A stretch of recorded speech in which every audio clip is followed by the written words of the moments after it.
Et salut, bienvenue sur DoFit. Aujourd'hui, je te montre les bascules du bassin en position assise.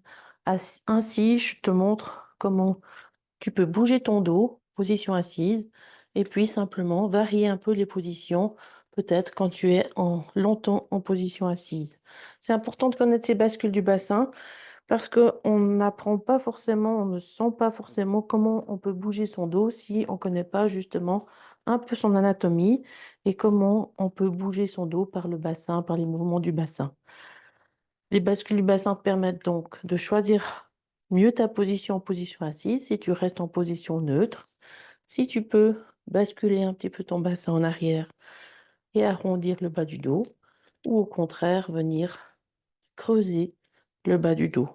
Et bien sûr, amener du mouvement simplement entre ces deux positions pour modifier un peu les appuis et venir un peu nourrir les structures du dos, les cartilages et empêcher d'avoir trop de tension si on reste longtemps assis. Donc, les bascules du bassin, c'est la même chose assis que couché. On peut aussi avoir la flexion-extension principalement, donc arrondir et venir en extension et retrouver son neutre. Donc le neutre, c'est la position intermédiaire entre la flexion et l'extension et c'est là aussi que les charges peuvent être le mieux réparties entre les facettes articulaires et les disques devant. Donc en position assise, le mouvement principal qu'on peut faire, c'est la flexion-extension, mais on peut essayer un petit peu de faire la flexion latérale aussi. Donc juste venir relever un petit peu le bassin d'un côté et de l'autre.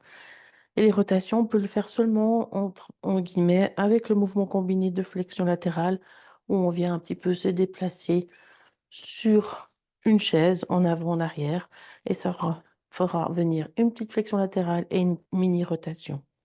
Donc on va se baser déjà juste sur ces 3 mouvements en position assise et pour l'instant, laisser de côté les mouvements qui peuvent venir depuis le haut du corps et embarquer le bas du dos. Mais aujourd'hui, on va faire juste les bascules du bassin pour bien sentir le mouvement au bas du dos et on va le faire en pratique. Alors, pour la flexion-extension, je vais me mettre de profil et simplement mettre une main sur le bas du dos pour venir sentir un petit peu cette zone. Et puis, tu peux commencer à essayer de rouler ton bassin et essayer de redresser en extension et puis de laisser rouler le bassin sur la chaise et venir enrouler le bas du dos et revenir en extension.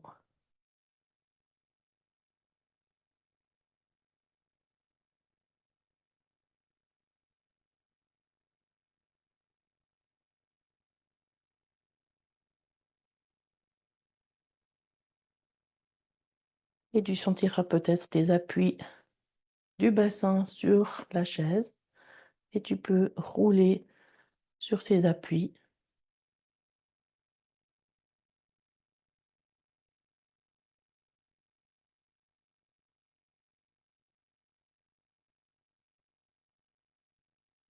Et ça, c'est quelque chose que tu peux faire au travail, dans le train, n'importe où, pour permettre au dos de bouger un petit peu.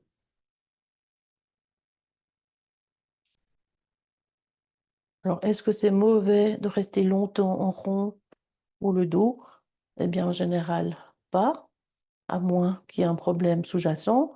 Le problème avec la position en rond, souvent, c'est qu'on a aussi besoin de regarder devant et donc on va relever la tête et donc avoir beaucoup d'extension cervicale. C'est pour ça que la théorie dit qu'on peut rester en position neutre avec les pieds à l'aplomb des genoux pour avoir la colonne au neutre.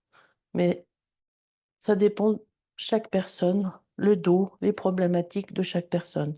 Donc la position neutre sera un peu plus favorable simplement pour pouvoir lire longtemps ou travailler longtemps, mais c'est tout aussi important de venir bouger son dos le plus possible durant la journée.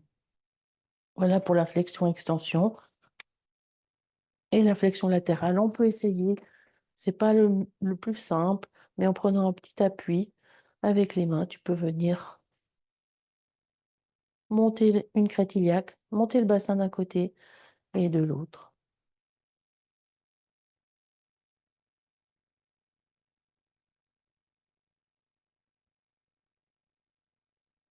Plus simple si tu as un tabouret un peu mou ou un ballon.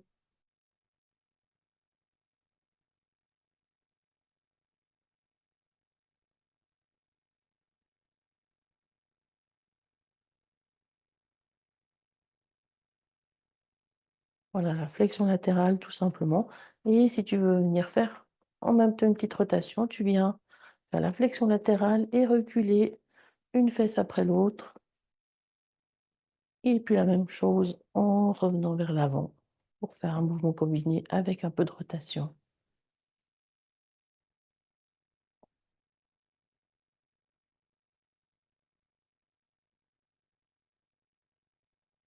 Et de nouveau, revenir en arrière.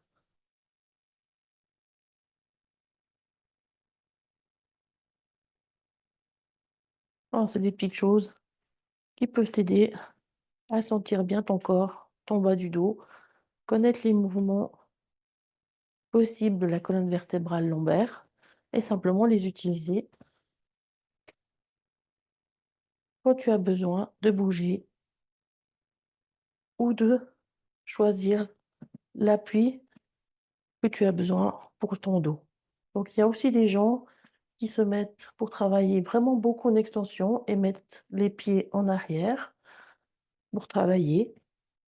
Et là, ça fait quand même aussi possiblement des problèmes aussi de tension au niveau dorsal et des pincements articulaires au niveau lombaire pour des gens qui auraient un début d'arthrose. Donc là aussi, d'être capable de modifier un petit peu sa position et de voir laquelle te convient le mieux. Voilà, j'espère que ça t'aide un petit peu pour ta région lombaire. Si tu as des questions, n'hésite pas. À bientôt. Bonne semaine. Ciao, ciao.